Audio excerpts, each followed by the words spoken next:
할렐루야.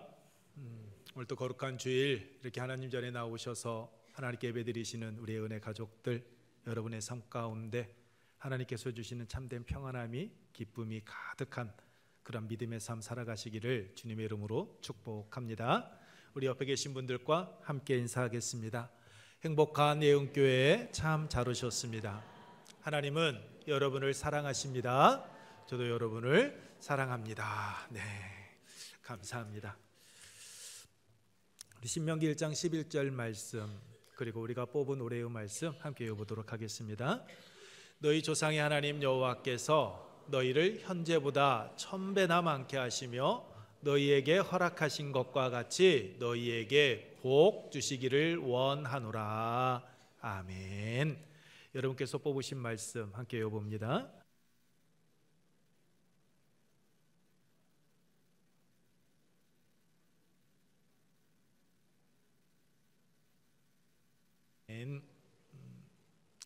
이 두 말씀이 여러분의 삶 속에서 아름다운 열매로 맺혀지기를 축복합니다. 여러분께서 광고를 보셨던 것처럼 이번 주 수요일부터 여러분 이제 사순절 기간이 시작되어지게 됩니다.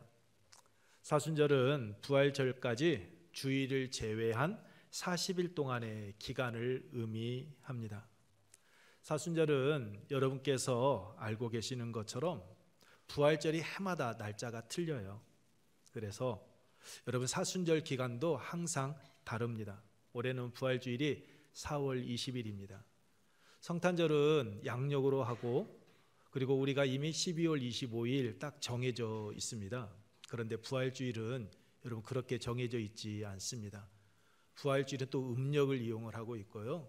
부활주일은 언제냐면 춘분 후 만월, 즉 보름달이 뜬 그 해, 그 달, 그 주 여러분 주일을 바로 부활주일로 지키고 있습니다. 그러니까 춘분 후 만월이 낀 그 주일, 그때가 이제 부활주일로 지키다 보니까 그때부터 주일을 빼고 40일을 계산해서 이제 사순절을 지키게 되어집니다. 이 사순절 기간은 예수님께서 공생애를 시작하시기 전 40일 동안 광야에서 금식하시며 기도하셨던 여러분 그것을 기원을 갖고 있습니다. 그러므로 이 사순절 기간 동안 예수 그리스도의 삶과 고난 그리고 부활을 생각하면서 절제와 근신 그리고 회개하는 경건의 삶을 통하여서 여러분 신앙이 더 깊어질 수 있도록 여러분 그 어느 때보다도 여러분 하나님의 말씀을 가까이 하시고 또한 기도함을 통하여서 주님께 한 걸음 더 가까이 나아가시는 우리의 은혜 가족들이 되기를 주님의 이름으로 축복합니다. 여러분 오늘 말씀은 예수님께서 큰 광풍이 일어난 바다를 여러분 잔잔하게 하신 그 사건에 대해서 말씀을 하고 있습니다. 예수님께서는 1절 말씀과 같이 당신의 그 가르침을 듣기 위하여서 찾아오는 그 수많은 사람들을 배 위에서 여러분 가르치셨습니다. 하나님의 말씀을 가르치셨던 예수님께서는 날이 저물어 사람들이 하나 둘 예수님의 곁을 떠나가자 어떠한 목적이 있으셨던지 배에서 내리지 않으시고 제자들에게 건너편으로 가자라고 말씀을 하십니다. 근데 예수님께서 그 배를 타고 건너가고 있는 그때 예수님께서는 너무나도 피곤하셨던지 38절 말씀과 같이 그 고물에서 베개를 베고 주무셨습니다. 여기서 고물은 여러분 배의 선미 즉 뒤쪽을 의미합니다. 그리고 베개는 우리가 잠잘 때 사용하는 베개나 또는 푹신푹신한 방석이 아닙니다. 배 뒤쪽에 부착되어져 있는 나무로 만들어져 여러분 베개처럼 머리를 기댈 수 있는 그 도구가 여러분 본문에 나오는 베개입니다. 그러니까 하루 종일 하나님의 말씀을 가르치신 예수님께서는 얼마나 피곤하셨던지 배 뒤쪽에 머리 기댈 곳이 보이자 그곳에 머리를 대고 여러분 깊은 잠을 들어가셨던 겁니다. 그런데 그 잔잔했던 바다가 37절에 큰 광풍이 일어나며 라고 말씀하고 있는 것처럼 여러분 갑자기 광풍이 불기 시작합니다. 마치 요나 1장 4절 이하의 말씀과 같이 요나가 탔던 배가 출항한 지 얼마 되지 않아 큰 광풍이 일어난 것처럼 여러분 광풍이 불기 시작을 하였던 겁니다. 그래서 사람들은 여러분 요나가 탄 배가 갑자기 광풍을 만나자 사람들이 여러분 어떻게 합니까? 두려움에 떨며 그들은 살기 위해서 자신들이 섬기던 신의 이름을 부르기 시작을 합니다. 그리고 배를 좀 더 가볍게 하기 위하여서 자신들이 배에 실었던 모든 짐들을 하나둘씩 버리기 시작을 했습니다. 근데 여러분 이때 요나가 어떻게 합니까? 무엇을 하고 있었습니까? 풍랑은 아랑곳하지 아니하고 배 밑창에 내려가서 깊은 잠이 들었다라고 성경은 말씀하고 있습니다. 근데 예수님께서도 그렇게 요나가 탔던 배가 광풍을 만난 것처럼 큰 파도를 만났는데 여러분 그 배가 침몰하기 직전임에도 불구하고 요나처럼 예수님께서도 깊은 잠을 들어 계셨던 겁니다. 이런 배타랑 어부였던 베드로까지 여러분 그 제자들이 두려움에 떨고 있는 그 강한 바람이 미친 듯이 불어오고 있는 그때에 여러분 그 바람을 느끼지 못하고 주무셨던 겁니다. 이 갈릴리의 바다는 여러분 해수면보다 한 200m 정도가 높은 것이 아니라 여러분 낮습니다. 또한 그 주변을 두르고 있는 골란 사막은 골짜기가 깊어서 갑자기 돌풍이 불어나는 일들이 빈번하게 있었습니다. 특히 헐몬산에서 요단 계곡 방향으로 이상 기류가 흐르는 경우에는 바람이 여러분 낮은 갈릴리 바다로 마치 떨어지듯이 여러분 불어닥쳐서 큰 파도를 일으켰습니다. 말 그대로 여러분 미친 듯이 바람이 부는 것입니다. 그 광풍으로 인하여서 파도가 심하게 치자 배 안에 순식간에 여러분 물이 가득하게 되어 있었습니다. 물을 퍼내도 계속해서 몰아치는 그 파도로 인하여서 그 물이 줄지를 않았습니다. 배 안에 있던 제자들이 할 수 있는 일이라고는 죽음을 기다리는 일 말고는 할 수 있는 것이 없었습니다. 그렇게 절박한 상황이었던 겁니다. 그런데 예수님께서는 그 소란스럽게 물을 퍼내고 있고 성난 파도가 몰아치고 있는 그때 여러분 잠을 주무시고 계셨던 겁니다. 제자들이 죽음을 생각하며 두려움에 떨고 있는 그 절박한 상황 속에서 예수님은 깊은 잠에 드셨습니다. 여러분 상황이 얼마나 절박했던지 38절 말씀을 보면 제자들이 예수님을 깨우면서 이야기합니다. 제자들이 깨우며 이르되 선생님이여 우리가 죽게 된 것을 돌보지 아니하시나이까 라고 이야기합니다. 여러분 제자들이 어떻게 불렀을까요? 자신들이 섬기던 선생님이니까 자신들이 가르침을 받는 선생님이니 그 선생님이 너무나도 고난 잠을 주무셔서 그냥 조용히 가서 선생님 우리가 지금 죽게 된 거 모르세요? 이렇게 이야기했을까요? 그렇게 하지 않았을 겁니다. 제가 여기서 큰 소리로 말할 수는 없는데 선생님 아마 절박한 심정으로요 큰 목소리로 예수님을 깨웠을 겁니다. 아니 이렇게 성난 파도가 몰아치고 있는데 잠이 옵니까? 당신 정말 제정신이야? 이런 식으로까지 여러분 말하지 않았을까 여러분 생각합니다.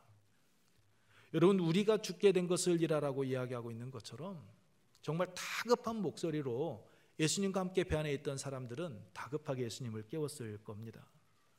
여러분 지금 제자들이 뭐라고 이야기합니까? 우리가 죽게 된 것이다 라고 이야기하고 있습니다.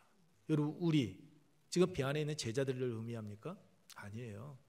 아무것도 모르고 깊은 잠을 청하고 계시는 예수님을 포함한 말입니다. 여러분 제자들의 이 모습 비록 짧은 기간이지만 예수님과 함께 동고동락하고 했으면서도 온전히 예수 그리스도를 신뢰하지 못하고 있음을 보여주는 그런 불신앙의 모습 아닙니까? 마치 10가지 재앙을 내리시되 이스라엘 백성들과 애굽을 구별하여 재앙을 내리신 것을 직접 경험했음에도 불구하고 자신들을 뒤쫓아오는 애굽 군대를 보고 두려움에 떨었던 이스라엘 백성들, 그들이 가야 할 길이 홍해로 가로막힘으로 인하여서 아니 우리가 죽을 곳이 없어서 이곳 광야까지 우리를 인도해내서 죽게 하느냐라고 모세를 원망했던 이스라엘 백성들, 그 모습과 여러분 지금 제자들의 모습이 여러분 비슷하지 않습니까? 10가지의 재앙을 경험했을 때는 와 하나님은 살아계셔, 하나님이 우리를 지키시는구나, 아 하나님이 약속을 이루어 가시네 라고 이야기하고서 자신들 앞에 큰 장애물이 놓여지게 되자 자신들 죽을 곳이 없어 이곳까지 인도해 냈느냐고 불평하고 원망했던 이스라엘 백성들의 그 불신앙의 모습 여러분 같지 않습니까? 우리가 저편으로 건너가자라고 하시더니 아니 우리를 이곳에 수장시키려고 우리를 이곳에서 죽게 하려고 데리고 오셨습니까? 라고 지금 제자들은 이야기하고 있는 겁니다. 제자들은 광풍에 압도되어서 예수님을 향하였던 그 믿음 잃어버리고 만 겁니다. 믿음을 잃어버리고 두려움에 떨고 있는 제자들을 향하여서 예수님께서 무엇라 말씀하십니까? 39절 말씀입니다. 우리 함께 읽습니다. 예수께서 깨어 바람을 꾸짖으시며 바다더러 이르시되 잠잠하라 고요하라 하시니 바람이 그치고 아주 잔잔하여 지더라.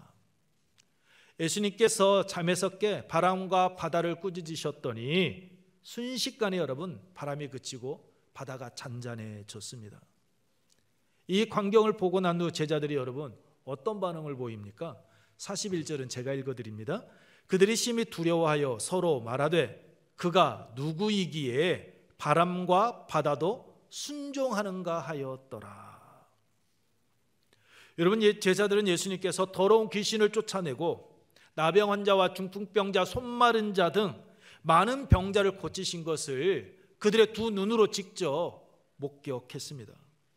그런 제자들이 예수님을 얼마나 위대한 분으로 생각하고 있었는지 알 수는 없는데 분명한 것은 바람과 바다까지도 잔잔케 하실 그런 능력 있는 분으로는 제자들 믿지 못했다라는 겁니다. 여러분 이 제자들의 고백을 통하여 알 수 있듯이 광풍으로 인하여 죽을 지경에 처했을 때 여러분 주무시는 예수님을 깨운 이유는 여러분 다른 데 있지 않습니다. 자신들을 이 광성남 바다에서 구원해 줄 것이다라고 믿고 깨운 것 결코 아니었습니다. 물에 빠진 사람 지푸라기라도 잡는 그 심정으로 여러분 예수님을 깨워본 것 그 이상도 그 이하도 아니었습니다. 마태복음 11장 20절 말씀입니다. 예수께서 권능을 가장 많이 행하신 고을들이 회개치 아니하므로 그때에 책망하시되. 여러분 많은 것을 보았다고 내가 많은 것을 경험했다고 믿음이 자라고 그 사람의 삶의 모습이 변화되느냐? 결코 아니다라는 겁니다. 제자들 예수님께서 행하셨던 그 모든 이적 자신의 삶의 현장에서 직접 목격했습니다. 경험했습니다. 예수님의 그 생명의 가르침, 하나님의 말씀 직접 그들의 귀로 들었습니다. 그런데 여러분 제자들의 모습은요 변함 없었습니다. 환난이 닥치자 어려움이 닥치자 예수님을 만나기 전에 그 연약한 모습으로 다시 돌아가 버리고 만 겁니다. 여러분 사람의 변화는 믿음은 다른 데서 오지 않습니다. 내가 보았다고 내가 경험했다고 아니요. 하나님의 말씀이 마음에 새겨지게 될 때, 하나님의 말씀이 온전히 우리 마음밭에 뿌려지게 될 때 변화되어 새 삶을 살아가게 되어지는 겁니다. 그래서 예수님께서는 바다를 잔잔케 하신 후에 제자들에게 말씀하신 겁니다. 어찌 믿음이 없느냐라고 말입니다. 사랑하는 성도 여러분, 예수님께서는 제자들에게 분명하게 말씀하셨습니다. 35절 말씀입니다. 여러분 우리가 저편으로 건너가자. 우리가 저편으로 건너가자라고 말씀하신 이 말씀은요 다른 말씀 아닙니다. 내가 너희들과 함께 저편으로 건너갈 그때까지, 아니 그 떠나고 난 후에도 내가 너희들의 삶을 책임져 줄게라는 말씀입니다. 내가 너희들 이 성남 바다에 빠져 죽게 하도록 내려놓지 않는다라는 거죠. 내가 너희들의 삶을 책임져 줄게. 그런데 제자들은 이 말씀의 의미를 깨닫지 못했습니다. 그래서 그 건너가는 과정 속에서 광풍을 만나자 여러분 그들은 두려움에 떨었던 겁니다. 예수님의 말씀을 바로 듣고 깨닫지 못하고 살아가면 여러분 제자들과 같이 우리의 삶 속에 엄습해오는 그 성남 바람, 파도는 여러분 우리의 시야에서 커질 수밖에 없습니다. 여러분 잔잔했던 바다가 갑자기 광풍이 일어나 물결이 여러분 배에 부딪혀 배 안으로 들어오는 것과 같이 우리의 삶 속에서도 여러분 전혀 예상치 못하였던 일들이 엄습해 올 때가 있습니다. 이때 제자들이 예수님과 함께 있었지만 그 광풍을 피할 수 없었던 것처럼 우리가 예수 그리스도를 나의 구주로 믿고 고백하고 있지만 하나님께서 나와 함께 하신다라고 고백하지만 여러분, 우리 앞에 엄습해오는 그 여러 가지 일들, 그 폭풍 우리 피할 수 없습니다. 여러분, 다시 말해 내가 신앙이 있다고, 내가 믿음이 있다고 해도 우리 삶 가운데 엄습해오는 그 수많은 문제들 앞에서 우리는 결코 여러분 자유로울 수 없는 우리 연약한 존재들이다라는 겁니다. 여러분, 내가 건강관리 참 잘했어라고 자부했는데 어느 순간 나도 모르게 몸이 약해지신 분들 계실 겁니다. 몸이 좀 이상해서 병원에 갔더니 몸이 좋지 않다고, 검사를 해봐야 되겠다고, 몸이 이상하다고 그렇게 말씀 들으신 분들 분명 계실 겁니다.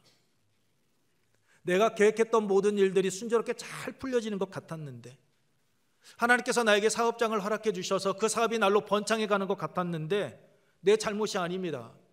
그런데 누군가 내 주위의 환경에 의해서 내가 위기에 놓이고 내가 흔들릴 때가 있습니다. 주위 사람들과의 갈등으로 인하여서 마음에 무거운 짐이 될 때가 있고, 나하고는 전혀 상관없는데 고래싸움에 새우등 터진다고.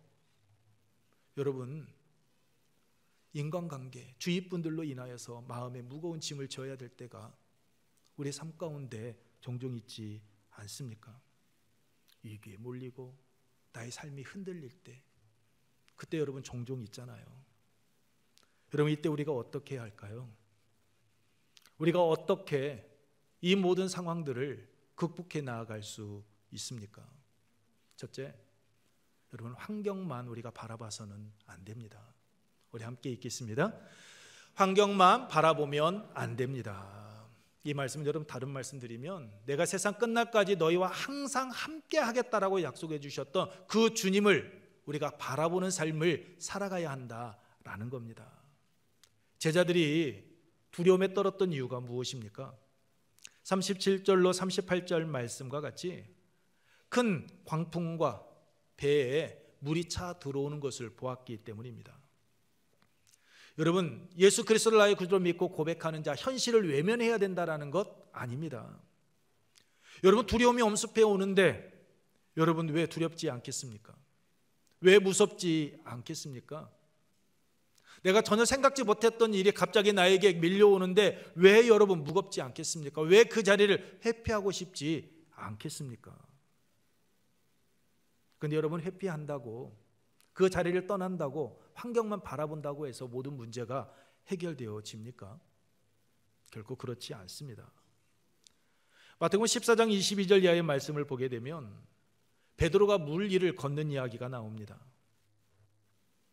여러분, 담대하게 물 위로 발을 내딛고 예수님을 향하여 나아갔던 베드로가 왜 여러분 물속에 빠져들어갔습니까?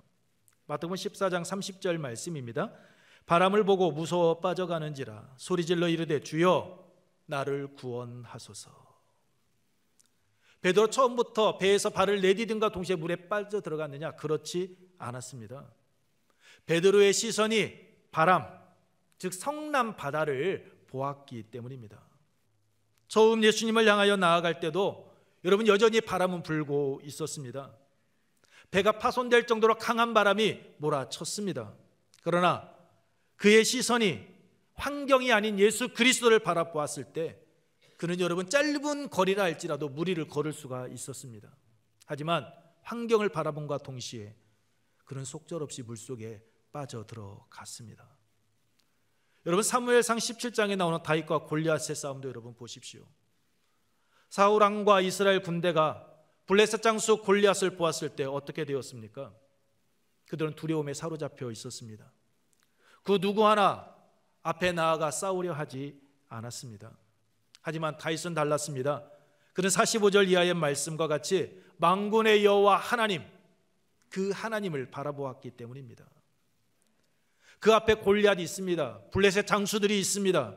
하지만 다윗은 골리앗 장수만 바라본 것이 아니라 자신과 함께 하시는 하나님, 자신을 그곳으로 인도하신 하나님, 그 하나님을 신뢰하고 그 하나님을 바라보았기 때문입니다.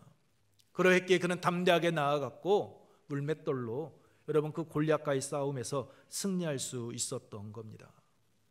우리도 마찬가지입니다. 전혀 예상치 못한 폭풍이 몰아칠 때, 여러분 우리가 폭풍 속을 걸어갈 때 우리가 폭풍만 바라보게 되면 두려움에 떨 수밖에 없습니다. 그 폭풍 속에 빠져가게 됩니다. 하지만 폭풍을 잠잠케 하고 고요하게 하실 주님을 바라보면 우리는 그 모든 문제를 해결해 갈 수가 있습니다. 여러분, 앞에서 언급했던 출애굽기 14장에서 자신들을 뒤쫓아오는 애국 군대와 그들 앞길을 가로막고 있는 홍해 앞에서 두려움에 떨던 이스라엘 백성들, 그들을 향해서 모세가 여러분 무엇라 말을 했습니까? 출애굽기 14장 13절 말씀입니다. 우리 함께 읽겠습니다. 모세가 백성에게 이르되 너희는 두려워하지 말고 가만히 서서 여호와께서 오늘 너희를 위하여 행하시는 구원을 보라. 너희가 오늘 본 애굽 사람을 영원히 다시 보지 아니하리라. 아멘. 말씀을 잠깐 띄워주실래요? 다시 한 번만. 여러분, 뭐라고 말씀합니까? 너희는 뭐하지 말고 두려워하지 말고 가만히 서서 여호와께서 오늘 너희를 위하여 행하시는 일을 보라라고 이야기합니다. 무슨 말입니까, 여러분? 앞이 캄캄합니다. 희망이 보이지 않습니다. 절망적인 상황이었습니다. 그런데 그 환경 속에서 하나님은 일하고 계셨습니다. 이스라엘 백성들 길었다라고 여러분 생각했습니다.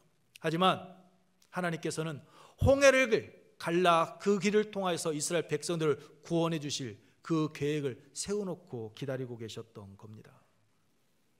그렇습니다, 여러분. 환경을 보면 아무것도 보이지 않습니다. 하지만 우리와 함께 하시는 하나님, 오늘 우리를 이 자리까지 인도하신 하나님, 그 하나님을 바라보고 나아가게 되면 우리에게 길은 활짝 열리게 될 줄로 믿습니다. 아무리 우리가 폭풍 속에 있다 할지라도 그 폭풍을 이겨내고 그 안에서 아름다운 열매를 맺고 결실을 맺게 하실 그 하나님의 은혜는 2000년 전이나 지금이나 동일하게 임하고 있는 줄로 믿습니다. 그러므로 지금 폭풍 속을 걷고 있다 할지라도 환경만 바라보고 무서워 두려워하지 마시고 이미 여러분을 위하여 해결책을 예비해 놓고 기다리고 계시는 그 하나님을 신뢰하고 하나님을 바라보시기 바랍니다. 홍해를 가르시고 길을 여신 것처럼 우리가 전혀 생각하지 못한 방법으로 우리가 나아가야 될 그 길을 활짝 열어주실 줄로 믿습니다. 두 번째로 우리가 폭풍 속을 걸어갈 때 가져야 될 자세는 여러분, 우리가 믿음으로 나아가야 한다라는 겁니다. 두 번째입니다. 우리 함께 읽겠습니다. 믿음으로 나아가야 합니다. 여러분, 큰 광풍을 잔잔케 하신 예수님께서는 제자들에게 말씀하십니다. 40절 말씀입니다. 우리 함께 읽겠습니다. 이에 제자들에게 이르시되 어찌하여 이렇게 무서워하느냐? 너희가 어찌 믿음이 없느냐 하시니. 그렇습니다, 여러분. 우리가 폭풍 속을 걸으며 비바람을 마주칠 때 취해야 될 그 자세는 여러분, 두려움이 아닙니다. 예수님께서 제자들에게 그 광풍으로 인하여 두려움을 떠는 제자들에게 말씀하신 것처럼 우리가 믿음을 갖는 것, 그것이 여러분 우리에게 있어야 될 자세입니다.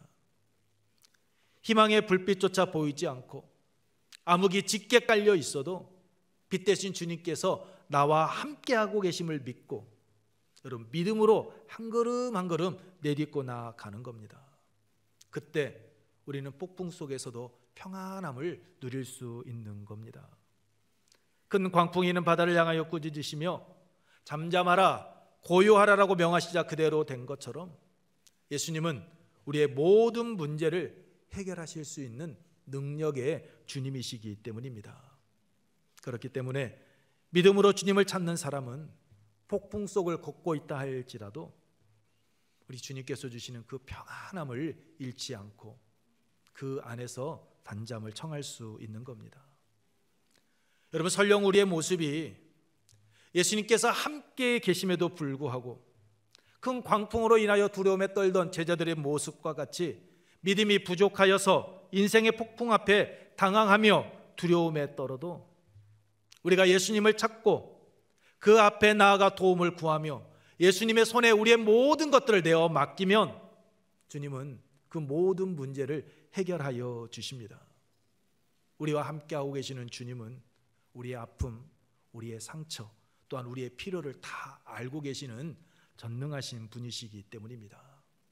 여러분, 예수님께서 제자들과 함께 배 타고 계셨지만 여러분, 광풍이 일어난 것처럼 여러분, 예수님께서 우리와 함께 계셔도, 우리가 예수님께서 나와 함께하고 계십니다라고 믿음의 고백을 드려도 우리의 삶 가운데 광풍은 계속 몰아칠 겁니다. 어려움의 문제는 계속해서 우리 앞에 산적해 있을 겁니다. 그런데 여러분, 분명한 것이 있습니다. 예수님께서 오늘 여러분과 함께하고 계시는 한, 오늘 우리와 함께하고 계시는 한, 우리는 결코 무너지지 않습니다. 우리는 결코 침몰하지 않습니다. 제자들은 우리가 죽게 된 것을 돌보지 아니하시나이까 라고 말한 것처럼 그 배가 침몰할 것으로 생각했습니다. 하지만 여러분, 배는 가라앉지 않았습니다. 침몰하지 않았습니다. 왜요? 예수님께서 그 배 안에 함께하고 계셨기 때문입니다. 우리의 삶도 마찬가지입니다. 어떤 어려움이 와도 예수님께서 우리와 함께 하시며 우리를 붙들고 계시는 한 우리는 결코 무너지지 않습니다. 우리의 인생은 침몰하는 배가 되지 않습니다. 우리를 지키시는 하나님, 우리를 사랑하셔서 독생자를 아낌없이 내어주신 하나님께서는 우리가 실족하여 넘어지지 아니하도록 졸지도 주무시지도 아니하시기 때문입니다. 시편 121편 3절로 4절 말씀입니다. 121편 3절로 4절 우리 함께 읽습니다. 여호와께서 너를 실족하지 아니하게 하시며 너를 지키시는 이가 졸지 아니하시리로다. 이스라엘을 지키시는 이는 졸지도 아니하시고 주무시지도 아니하시리로다. 아멘. 그렇습니다. 여러분과 함께 하시는 하나님, 여러분을 지키시는 하나님, 그 하나님 여러분 졸지도 않고 주무시지도 아니하십니다. 그러므로 폭풍 속을 걷고 있다 할지라도 두려워하지 마시고 여러분과 함께 하시는 주님을 믿고 믿음으로 담대하게 한 걸음 한 걸음 내딛고 나아가시기 바랍니다. 여러분께서 실족하여 넘어지지 아니하도록 지키시고 보호하여 주실 줄로 믿습니다. 제자들을 두려움에 떨게 했던 큰 광풍과 바다를 꾸짖으시며 잠잠하라 고요하라라고 명하자 잠잠케 하신 주님께서 우리를 향해 몰아치고 있는 그 고난의 광풍이 여러분 아무리 강하다 할지라도 여러분 말씀 한마디로 우리에게 몰아치고 있는 그 광풍들을 잠잠케 해 주실 줄로 믿습니다. 고난의 광풍으로 인하여서 성남 바다와 같이 요동치는 우리의 마음 잠잠케 하시며 진이 때마다 일마다 평강을 주시사 평안한 삶 살아갈 수 있도록 은혜를 더하여 주실 줄로 믿습니다. 모세와 함께 하신 하나님, 믿음으로 나아간 여호수아와 함께 하시사 약속하신 말씀을 이루신 것처럼 믿음으로 나아가는 오늘 우리의 삶 가운데 은혜의 햇살을 더하여 주시사 우리의 지친 심신이 회복되어지고 예수 그리스도 안에서 참된 평안함을 누릴 수 있도록 은혜 위에 은혜를 더하여 주실 줄로 믿습니다. 말씀을 마치겠습니다. 우리는 삶 속에서 언제든지 폭풍을 맞이하게 됩니다. 아니 지금 인생의 그 성난 파도로 인하여서 여러분 힘든 분도 이 자리에 계실 것입니다. 그렇다 할지라도 낙심하거나 여러분 두려워하지 마십시오. 우리 주님께서 폭풍이 있는 바다를 잠잠케 하신 것과 같이 우리의 인생의 폭풍도 잠잠하게 해주실 줄로 믿습니다. 그러므로 환경 바라보지 마시고 주님 바라보십시오.